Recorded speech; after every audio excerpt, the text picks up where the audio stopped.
Hello guys, my name is Harshit और आज की वीडियो में हम लोग एक सीटीएफ का चैलेंज करने वाले हैं। तो रिसेंटली अभी डुएक सीटीएफ हुआ, तो उसका एक पॉन कैटेगरी का चैलेंज था जो कि था नो स्टेप ऑन स्टैक, और चैलेंज काफी अच्छा था। ठीक है, और सीटीएफ तो अब बंद हो गया तो चैलेंज भी बंद हो गया था, लेकिन मैंने उसका एक डुप्लीकेट बनाया जो उसमें फंक्शनैलिटी थी उसी टाइप से देने की कोशिश करी, और वनरेबिलिटी बग वगैरह सेम है, वैसे ही हम उसको एक्सप्लॉइट करने वाले हैं और काफी अच्छी वनरेबिलिटी है। और इसका जो डिस्क्रिप्शन था वो डिस्क्रिप्शन काफी इंफॉर्मेटिव था, उसने हमारे को काफी कुछ बता दिया था कि किस चीज से रिलेटेड है चैलेंज, ताकि हम उसी तरफ देखें, भागे ना इधर उधर, क्योंकि काफी सारे चैलेंजेस हो सकते हैं। तो एक हिंट दे दी जाती है हमारे को नॉर्मली, या तो चैलेंज के टाइटल में या फिर डिस्क्रिप्शन में। तो डिस्क्रिप्शन था कि I heard you guys like Python pwnables. तो यहां से हमारे को पता चल गया था कि जो बैक एंड पे एप्लीकेशन रन हो रही है, सॉफ्टवेयर रन हो रहा है, वो पाइथन से बना हुआ है और हमारे को पाइथन को ही एक्सप्लॉइट करना है या पाइथन में कोई बग ढूंढना है, उससे रिलेटेड था। तो हमारा काफी काम आसान हो गया था। ठीक है, हमारे को बस पता लगाना था कि क्या दिक्कत कहां पे है, क्या बग है, उसको कैसे एक्सप्लॉइट करना है, ये काम रह गया था। हमें पता चल गया था कि बैक एंड पे रन क्या कर रहा है। तो बेसिकली यहाँ पे हम क्या करने वाले हैं, हम यहाँ पे पाइथन को ही हैक करने वाले हैं। यहाँ पे ये नहीं बोल रहा हूं कि पाइथन की मदद से हैक करने वाले हैं, हम पाइथन को ही हैक करेंगे। पाइथन में वनरेबिलिटी है, बग है, उस बारे में डिस्कस करेंगे और काफी नॉर्मली आपको ये मिल जाएगा। रियल वर्ल्ड में जब आप देखोगे तो काफी आसानी से आपको मिल जाएगा। काफी इंफॉर्मेटिव है ये वीडियो, जरूर देखना, बहुत कुछ नया जानने को मिलेगा, बहुत अच्छी रहने वाली है।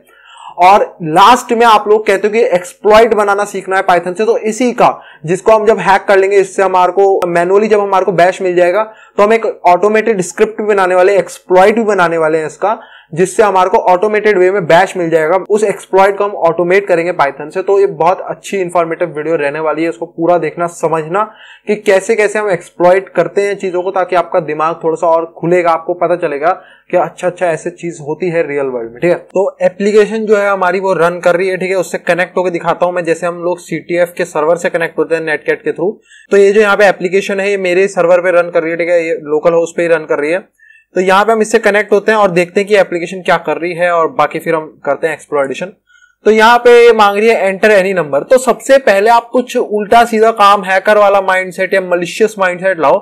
पहले सबसे पहली चीज क्या रहती है कि आप बाइनरी को समझो कर क्या रही है सामने से। ठीक है, पहले उसको एक नॉर्मल यूजर की तरह उसका पूरा यूटिलाइज करो, उसको देखो कि वो हर चीज कर क्या रही है, क्योंकि आपके दिमाग में इमेजिनेशन बन जाएगी ना, आपको समझ आ जाएगा कि वो बाइनरी कर क्या रही है। फिर आप सोच सकते हो कि अच्छा अगर मैं इससे ये करवाना ट्राई करूं, ये करवाने का ट्राई करूं, तब आप समझ पाओगे। ठीक है, तो पहले हम इसको नॉर्मली जो ये कह रहा है वैसा ही इनपुट पास करते हैं। ठीक है, तो यहाँ पे कह रहा है एंटर एनी नंबर, तो 1 करते हैं, और यहाँ पे कह रहा है योर नंबर इज 1। तो यहाँ पे इसने हमारे को प्रिंट बैक कर दिया है योर नंबर इज 1, यानी कि जो चीज हम डाल रहे हैं वही यहाँ पे प्रिंट हो रहा है। ठीक है, तो यहाँ पे ट्राई कर लेते हैं दोबारा से, कुछ और चेंजेस तो नहीं है।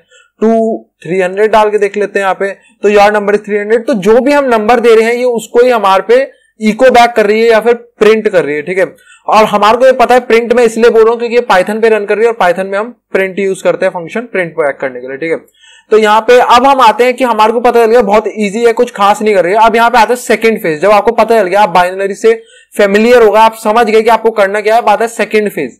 ठीक है, तो यहाँ पे हम क्या कर रहे हैं, पॉनिंग का, ये पॉन का चैलेंज था तो हम पॉनिंग कर रहे हैं। पॉनिंग का कॉन्सेप्ट क्या होता है, एंड में मेजरली यानी मेनली क्या होता है कि हमारे को शेल लेना होता है, यानी जिस सर्वर पे रन कर रही है उसका शेल लेना होता है। हमारे को सामने वाले पूरे सर्वर को हैक करना होता है, और ये एक बाइनरी से हैक करना होता है। ऐसा नहीं आपको कुछ दिया जाता है, आपको एक बाइनरी दी हुई है, उसी से आपको हैक करना है वनरेबिलिटी ढूंढ के। ठीक है, तो यहाँ पे एंटर एनी नंबर, तो अब यहाँ पे हम देखते हैं कि कुछ और ट्राई करते हैं। जैसे अब ये नंबर कह रहा है, अगर मैं इसको कोई कैरेक्टर देके देखूं, ठीक है, अभी ये नंबर बोल रहा है खाली, तो अगर मैं इसको एक कैरेक्टर देके देखूं, तो यहाँ पे हम कैरेक्टर देते हैं और एंटर मारता हूं, डी दिया, तो यहाँ पे एरर आ चुका है। ठीक है, अब एरर क्या है, एरर को यहाँ पे देखते हैं, एनालाइज करते हैं, क्योंकि एरर हमारे को काफी कुछ रिवील करते हैं। एरर को हमेशा ध्यान से पढ़ा करो। तो एरर यहाँ पे बता रहा है कि ये वाली फाइल है, फाइल नेम रिवील हुआ file.py के अंदर लाइन 4 के अंदर आपको एरर आ रहा है। ठीक है, अब एरर क्या लाइन में है, ये लाइन है एरर की। ठीक है, यहाँ पे कह रहा है कि a equals to input enter any number, यानी कि इस लाइन के अंदर है, यानी कि इनपुट यहाँ पे हमसे ले रहा है एंटर एनी नंबर, उसके अंदर एरर आया है। यूजर ने कुछ ऐसा डाला कि इनपुट हैंडल ही नहीं कर पाया, इनपुट ने एरर दे दिया। ठीक है, अब यहाँ पे एरर क्या है, मेन एरर क्या दिया है यहाँ पे जो हमें दिया है पाइथन ने, name error, name D is not defined. अब आप लोग जो फेमिलियर हो पाइथन से उनको पता होगा ये एरर कहां पे आता है। ठीक है, और जिनको नहीं पता मैं अभी अभी दिखाता हूं तो आपको समझ आ जाएगा कि हम करने क्या वाले हैं। ठीक है, तो इसको बंद करते हैं, यहाँ पे मैं पाइथन 3 खोल लेता हूं, पाइथन 3। ठीक है, और अब मैं यहाँ पे क्या काम करता हूं, अगर मैं आपको लिख के दिखाता हूं कोई चीज, फॉर एग्जाम्पल यहाँ पे मैं देता हूं ए। ठीक है, मैं ए देता हूं, तो अब एरर देखना, आपको एरर फेमिलियर लगने वाला है। ये एरर क्या है, name A is not defined, ठीक है। और यहां पे एरर क्या था, मैंने डी दिया था, तो यहां पे क्या एरर आया, name D is not defined. अब ये एरर कहां पे आया, जब मैंने पाइथन के अंदर ए डाला है ना, यानी कि पाइथन के अंदर मैंने ए ऐसे डाला कि वो समझे कि मेरा कोड है। जैसे हम कोड डालते हैं ना, यहाँ पे इनपुट डालता हूं, है ना, इनपुट ऐसे डालते हैं तो ये इनपुट लेता है, तो वैसे ही मैंने यहाँ पे ए डाला, लेकिन वो कह रहा है ए मुझे समझ नहीं आया, ये कोई कोड नहीं है, मैं समझ नहीं पा रहा हूं, है ना, तो इसने हमें ये एरर दिया।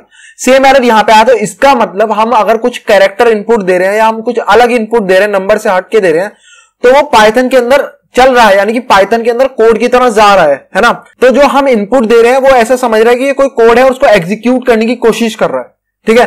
तो अगर हमने उसे डी दिया तो उसने डी को यहाँ पे एग्जीक्यूट करा और यहाँ पे उसको एरर आ गया कि डी कोई कोड नहीं है, मैं समझ नहीं पा रहा हूं, सिंटैक्स एरर एक तरह से आप कह सकते हो उसे, ठीक है। अब अगर हमारे को चेक करना है कि क्या हमारा कोड एग्जीक्यूट हो रहा है, तो आप इसके अंदर कुछ भी ऐसी पाइथन की चीज दे सकते हो जिससे आप चेक कर पाओ जो पाइथन में एग्जीक्यूट होती हो।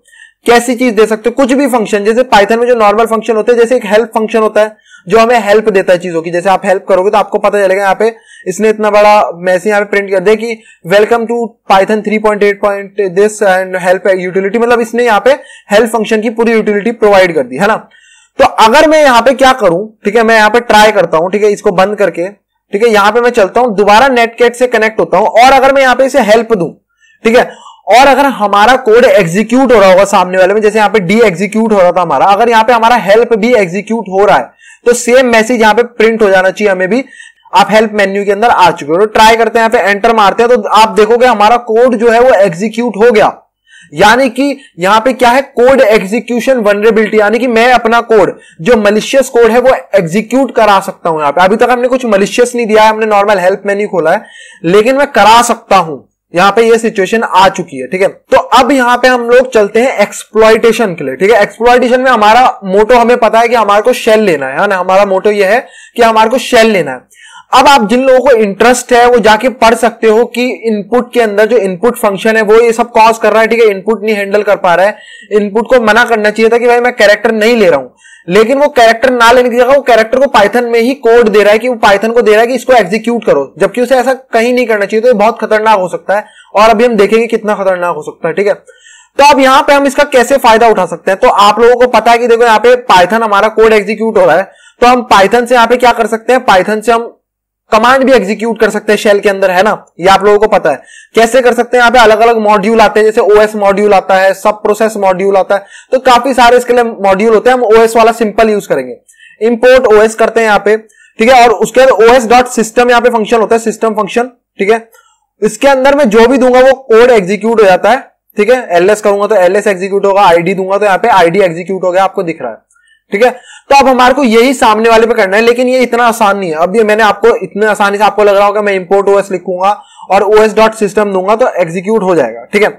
अब यहाँ पे दिक्कत कहां पे है, देखो दिक्कत कहां पे है, मैं आपको समझाता हूं। तो यहाँ पे अगर हम यहाँ पे इसका सबसे पहले देख लेते हैं, सोर्स कोड है, बहुत ईजी सोर्स कोड है, जिसको पाइथन नहीं भी आती यार उसको भी समझ आ जाएगा। देखो यहाँ पे इनफाइनाइट लूप चला रहे हैं, यानी कि खत्म नहीं हो रहा। कभी आपने देखा ना, वो इनपुट लिए जा रहा है, मैं 1 दे रहा हूं, उसके बाद वो दोबारा पूछ रहा है एंटर एनी नंबर, फिर 2 दे रहा हूं तो दोबारा एंटर एनी नंबर, तो कुछ भी दे रहे हैं वो खत्म नहीं हो रहा। तो ये वाइल ट्रू का मतलब इनफाइनाइट लूप, ये चलता जाएगा, कभी खत्म नहीं होने वाला, ठीक है। उसके बाद यहाँ पे मैं नॉर्मल सा इनपुट ले रहा हूं, ये आपको दिख रहा है, जिसके अंदर वनरेबिलिटी है पाइथन 2 के अंदर। पाइथन 2 के इनपुट फंक्शन में आप पढ़ो जाके, आपको मिल जाएंगे काफी आर्टिकल्स, ठीक है। इसके अंदर यहाँ पे वनरेबिलिटी है। उसके बाद आता है यहाँ पे प्रिंट, मैं प्रिंट कर रहा हूं जो भी नंबर है, जो ए के अंदर नंबर सेव हो रहा है, यहाँ पे मैं प्रिंट कर रहा हूं, ठीक है। अब यहां पे आते हैं, हम समझते हैं कि कहां पे दिक्कत कहां पे है, ठीक है। अभी तक मैंने ऐसे करा इंपोर्ट ओएस, ठीक है, इंपोर्ट ओएस करा ओएस डॉट सिस्टम, ठीक है, ओएस डॉट सिस्टम यहां पे करा, और इसके अंदर मैंने कमांड दिया आईडी, तो आईडी कमांड एग्जीक्यूट हो रहा है, इसको आप यहां पे देख सकते हो, ठीक है। यहां पे मैं इसको रन करके दिखाता हूं आपको im.py नाम से। तो यहां पे मैंने शीबैंग लाइन जो है प्रोवाइड नहीं करी है, तो शीबैंग लाइन देना इसलिए जरूरी है, ठीक है। जिन लोगों को नहीं पता शीबैंग लाइन क्या काम आती है, ये कमेंट हो गया, ये तो कमेंट है, ठीक है, इसने कमेंट कर दिया, तो ये पाइथन का इंटरप्रेटर इसे नहीं पढ़ने वाला, ठीक है, पाइथन इसे नहीं पढ़ेगा क्योंकि ये कमेंट हो चुका। लेकिन अभी मैं बताता हूं कि क्या फायदा है। एक मिनट यहाँ पे लिख दूं मैं, यूजर बिन यहाँ पे सीधा पाइथन लिख देता हूं, पाइथन 2, ठीक है।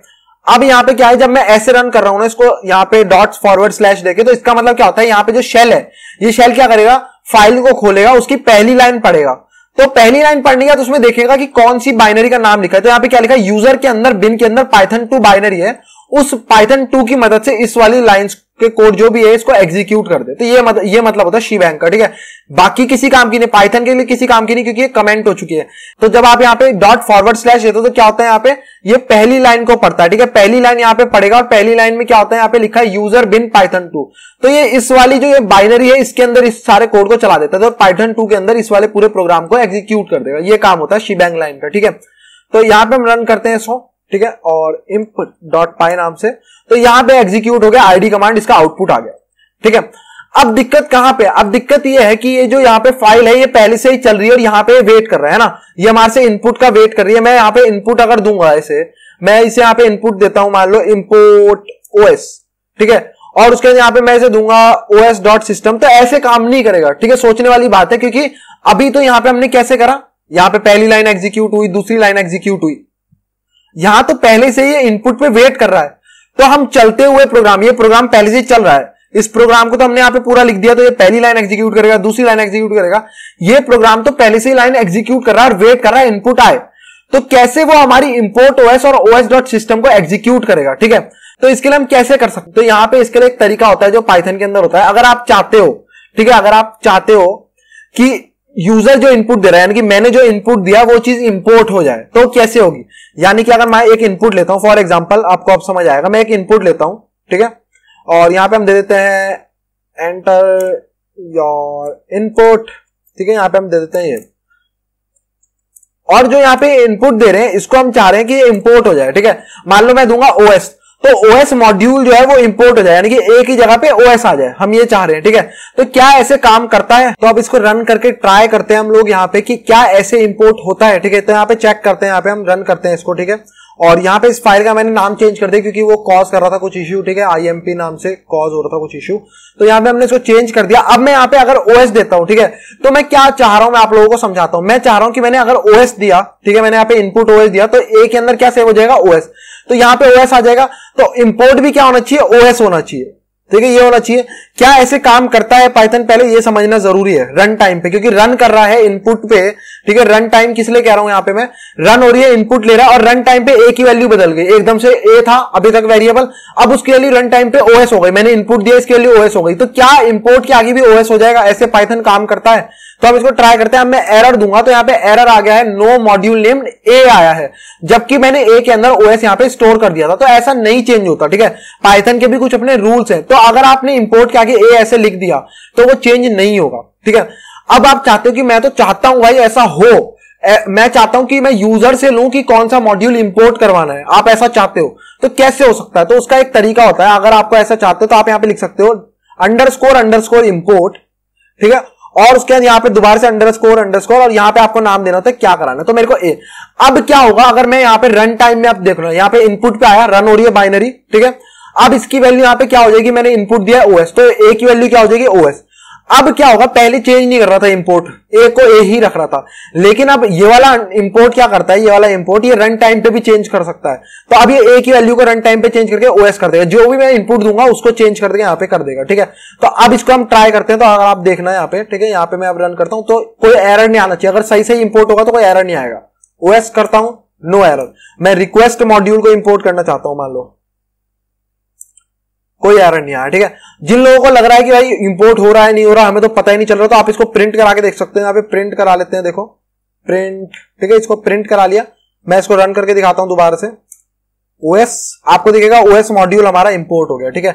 सेम मैं करता हूं यहाँ पे, कोई और भी आप इंपोर्ट करा सकते हो, जो भी चाहो। मैं स्केपी करा लेता हूं, ठीक है, स्केपी इंपोर्ट हो गया, बढ़िया था। ऐसे हम लोग रन टाइम पे इंपोर्ट करा सकते हैं। रन टाइम पे इंपोर्ट कराना हमारे लिए जरूरी क्यों है, क्योंकि मैं पहले ही बता चुका हूं ये बाइनरी ऑलरेडी रन कर रही है, ठीक है। इसके अंदर हम ऐसे नहीं लिख सकते जाके इंपोर्ट OS, तो हमारे को कुछ ऐसा देना पड़ेगा जो रन टाइम पे इंपोर्ट कर दे एक मॉड्यूल। हमारे को मॉड्यूल OS इंपोर्ट कराना है, उसका सिस्टम फंक्शन को कॉल करना है ना।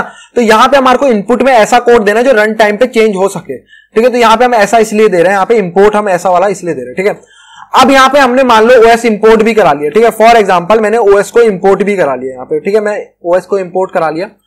अब मुझे उसका सिस्टम फंक्शन कॉल करना है, तो मैं कैसे कर सकता हूं, ठीक है। इसके दो तरीके, या तो आप ऐसे कर सकते हो, ये B के इक्वल हो गया, ठीक है, यानी कि OS मॉड्यूल किसके अंदर सेव हो गया, B के अंदर, ठीक है। अब मैं यहाँ पे लिख सकता हूं B.system, ठीक है, यानी कि OS के अंदर मैं सिस्टम कॉल कर रहा हूं, एक ही बात है। आप B.system कर रहे हो, एक ही बात है। अब मैं इसके अंदर यहाँ पे लिख देता हूँ आईडी, तो क्योंकि ओएस मॉड्यूल जो है इसके अंदर सेव हो जाएगा बी के अंदर, ठीक है। तो अब मैं यहाँ पे आईडी देता हूँ और अब मैं रन करता हूँ, और अब मैं इसको रन करता हूँ, ठीक है। और यहाँ पे मैं एंटर मारता हूँ, ओएस मॉड्यूल देता हूँ। अब आपको देखा यहाँ पे हमने क्या करा था, B dot system, OS dot system नहीं करा था, लेकिन बी किस में कन्वर्ट हो गया, ओएस में कन्वर्ट हो गया रन टाइम। ये पावर थी, ठीक है। अब आपको समझ आ रहा होगा। इसका अगर आप चाहते हो कि शॉर्ट फॉर्म हो जाए तो इसकी शॉर्ट फॉर्म भी होती है। मैं बढ़िया सा तरीका दिखाता हूं आपको। क्या करना होता है, इसके आगे आप लिख सकते हो यहीं पे डॉट सिस्टम कर सकते हो। बात एक ही है, इसको आप किसी वेरिएबल के अंदर सेव करो, फिर डॉट सिस्टम को कॉल करो, या फिर आप सीधा सीधा इसके आगे यहाँ पे इंपोर्ट हो जाएगा ओएस, उसके आगे आप यहाँ पे ये अब कन्वर्ट हो जाएगा ओएस में, ठीक है। ये किस में हो जाएगा, ओएस में, ओएस डॉट, ठीक है। और उसके बाद हम डॉट यहाँ पे सिस्टम कॉल कर रहे हैं। तो बात एक ही, आप ऐसे कॉल करो या ऐसे, तो हम ऐसे वाला ज्यादा पसंद करते हैं क्योंकि ये एक ही लाइन में पूरा हमारा काम हो रहा है, ठीक है। तो अब यहाँ पे हम देखते हैं क्या ये काम करेगा, ठीक है। यहाँ पे मैं ए को इंपोर्ट कर रहा हूं, ध्यान रखना, और ए क्या है, इनपुट जो हम दे रहे हैं। तो अगर मैं यहाँ पे ओएस देता हूं, ठीक है, यहाँ पे मैं देता हूं ओएस, तो क्या होगा देखना, बूम, हमारा यहाँ पे कमांड एग्जीक्यूट हो गया। तो हमारा पेलोड जो है वो तैयार है। बस अब इसकी जगह मैं यहाँ पे ओएस दे देता हूं, ठीक है। यहाँ पे ओएस दे रहा हूं। अब मैं यहाँ पे इसको कॉपी करके जो हमारा मेन सर्वर है जिसे हमें हैक करना है उसको यहाँ पे देता हूं मैं, ठीक है, नेटकैट, और यहाँ पे मैं एंटर मारता हूं, ठीक है। और यहाँ पे मैं पेस्ट करता हूं, ठीक है। तो यहाँ पे मैं क्या कर रहा हूं, ओएस को इंपोर्ट कर रहा हूं, ठीक है। यहाँ पे ऐसे इंपोर्ट कर रहा हूं। तो अब ये रन टाइम पे इंपोर्ट, अब वो इनपुट पे वेट कर रहा है ना, बाइनरी ऑलरेडी रन कर रही है, लेकिन अब वो जब इसे पढ़ेगी तो वो इसे एग्जीक्यूट कर पाएगी, ठीक है, क्योंकि ये सब रन टाइम पे हो सकता है। तो ये पहले इंपोर्ट करेगी ओएस को, ये लाइन, फिर जब ओएस इंपोर्ट हो जाएगा तो फिर उसके आगे डॉट सिस्टम फंक्शन चल जाएगा विद आईडी कमांड। अब मैं इसको एंटर मारता हूं, बूम, दिख रहा है ना, मस्त एकदम। अब मैं इसको कितनी बार भी दे सकता हूं, यहाँ पे आईडी कमांड बदल के कुछ भी दे सकता हूं, पीडब्ल्यूडी दे के देख लेता हूं, एंटर मारूंगा, यहाँ पे डायरेक्टरी प्रिंट हो गई। तो अब हमारा मेन काम क्या रह गया है, बस अब हमारे को शेल लेना है, ठीक है। अब हमारे को शेल लेना है, मेन काम रह गया है, ठीक है। तो यहाँ पे मैं नेटकैट से कनेक्ट होता हूँ 127.0.0.1, और इस बार हमारे जो सर्वर है वो रन कर रहा है 8888 पे, ठीक है। वही सेम सर्वर है, बस थोड़ा सा इशू आ गया था पोर्ट में, तो इसलिए मेरे को चेंज करना पड़ा पोर्ट।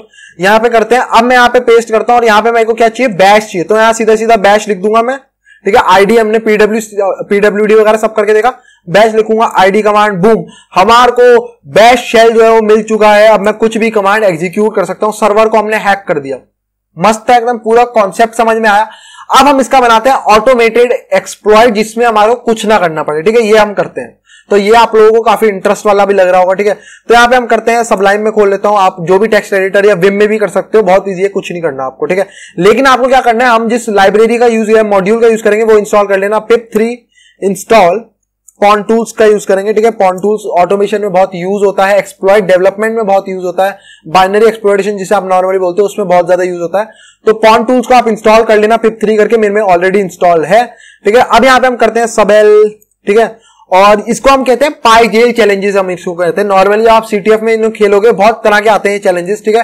पाइथन के अंदर काफी सारी वनरेबिलिटी होती है इस टाइप की, जिससे हम लोग कोड एग्जीक्यूशन कर सकते हैं, अपना कोड पाइथन का एग्जीक्यूट करा सकते हैं कुछ भी। तो इन्हें ये बहुत मिलते हैं, तो इन्हें हम पाइजेल चैलेंजेस कहते हैं, ठीक है। तो इसी नाम से हम बना लेते हैं पाइजेल एक्सप्लॉइट डॉट पाई, ठीक है। यहाँ पे मैंने खोल लिया, इसको यहाँ पे हम बना लेते हैं, यहाँ पे शीबैंग लाइन दे देते हैं, यूजर बिन पाइथन 3, ठीक है, ये हम कर लेते हैं। और आपको यहाँ पे इंपोर्ट कर लेते हैं, यहाँ पे जो पॉन टूल्स आप लोगों ने इंपोर्ट कर लिया होगा, तो फ्रॉम पॉन इंपोर्ट एवरीथिंग, ठीक है, ये हम कर रहे हैं ताकि हमारे को बार बार पॉन डॉट और फंक्शन का नेम ना लिखना पड़े, जैसे हम कर रहे थे ना ओएस डॉट सिस्टम। तो यहाँ पे हम, यहाँ स्टार का मतलब होता है कि अब हमारे को बार बार पॉन लिखना नहीं पड़ेगा, ठीक है। तो अब मैं डायरेक्ट यहाँ पे सिस्टम लिखूंगा तो ओएस की जरूरत नहीं पड़ेगी, ओएस डॉट सिस्टम लिखने की मुझे जरूरत नहीं होती, ठीक है।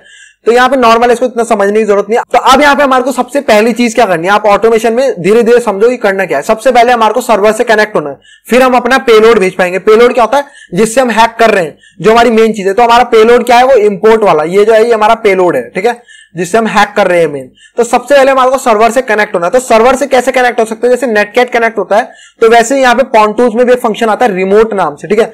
कनेक्ट हो रहे हैं सामने सर्वर से, तो यहाँ पे हम दे देते हैं सर्वर इक्वल्स टू, ठीक है, और यहाँ पे हम दे देते हैं रिमोट, ठीक है। रिमोट किससे कनेक्ट होना है, तो यहाँ पे आपको देना होता है होस्ट। होस्ट क्या है, जिससे कनेक्ट होना है, सर्वर का नेम। तो मेरा सर्वर का नेम है 127.0.0.1। पोर्ट देना होता है, पोर्ट क्या है 8888 पोर्ट है यहाँ पे हमारा, ठीक है। अब हम सर्वर से कनेक्ट हो जाएंगे, ठीक है, अब हम सर्वर से कनेक्ट हो जाएंगे। अब हमें क्या करना है, सर्वर से कनेक्ट होने के बाद अब हमारे को अपना पेलोड जो है वो सेंड करना है। तो सेंड करने के लिए बहुत इजी सा फंक्शन है सेंड लाइन, ठीक है, हमारे को एक लाइन सेंड करनी है, किसको, सर्वर को। सर्वर डॉट सेंड लाइन क्या सेंड करनी है, यहाँ पे हम पेलोड लिख लेते हैं अपना, पेलोड इक्वल्स टू, हमारा पेलोड क्या है, यहाँ पे इसको कॉपी कर लेते हैं पेलोड को अपने, ये हमारा पेलोड है ना। तो यहाँ पे हम जाते हैं, पेस्ट करते हैं और इसको कोट्स के अंदर लिख दो, स्ट्रिंग है एक, ठीक है। यहाँ पे हम चलते हैं और कोट्स के अंदर लिख दिया, और हमारे को बैश चाहिए तो यहाँ पे बैश लिखेंगे, ठीक है। अब हमारे को पेलोड हमने यहाँ पे सेंड कर दिया, ठीक है, पेलोड हमने सेंड कर दिया यहाँ पे। अब हमारे को बैश मिल गया। अब आखिरी चीज क्या है, अब हम बैश पे खुद से कमांड लिखना चाहते हैं, यानी कि खुद से हम बैश से इंटरैक्ट करना चाहते हैं, वो जो आउटपुट देगा वो हम देखना चाहते हैं, और वो जो हम जो इनपुट देना चाहते हैं वो बैश में जाए, हम ये चाहते हैं। तो उसके लिए बहुत इजी, जैसे हमने बोला इंटरैक्ट करना चाहते हैं, तो उसके लिए फंक्शन होता है इंटरैक्टिव।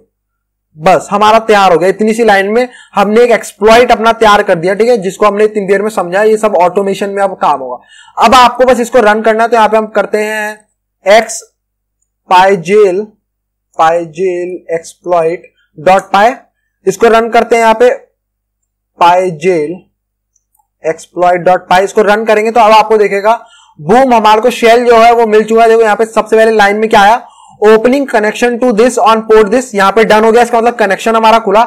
उसके बाद इसने अपने आप सेंड कर दिया जो हमने इसको पेलोड दिया था, और आपको यहाँ पे दिख रहा होगा हमारे को यहाँ पे आ चुका है। तो मैं आईडी लिख के दिखाता हूँ, बूम, हमारे को शेल मिल चुका है ना, मस्त एकदम से पीडब्ल्यूडी। तो सब कुछ ऑटोमेशन है। अब आपको बार बार कुछ करने की जरूरत नहीं है, अब आप जितनी बार भी चाहते हो बस आपको ये रन करना है और आपको शेल मिल जाएगा, आईडी एंड शेल। ये होता है एक्सप्लॉइट, जिन्हें आप समझते हो कि बहुत खतरनाक है, पाइथन बहुत खतरनाक है, पाइथन हमें समझ ही नहीं आते हमारे ऊपर से। कितना इजी था, हमने सब कुछ ऑटोमेशन में कर दिया। तो आपको एक्सप्लॉइट बना के मेरे ख्याल से मजा भी आया होगा, अच्छा भी लगा होगा। तो अगर आपको ऐसी वीडियोस और चाहिए सीटीएफ के ऊपर, एक्सप्लॉइट्स के ऊपर, सो कमेंट जरूर करके बताना मुझे कैसी लगी। सो आई होप सो आपको ये वीडियो पसंद आई हो, नॉलेजेबल लगी हो। पाइथन में जो वल्नरेबिलिटी थी इनपुट फंक्शन में, आपको अच्छा लगा हो, एक्सप्लॉइट करके कुछ नया जानने को मिला हो। और अगर आपको एक्सप्लॉइट बना के अच्छा लगा, ऑटोमेशन करके अच्छा लगा, so please like the video, subscribe the channel. Thank you and good bye.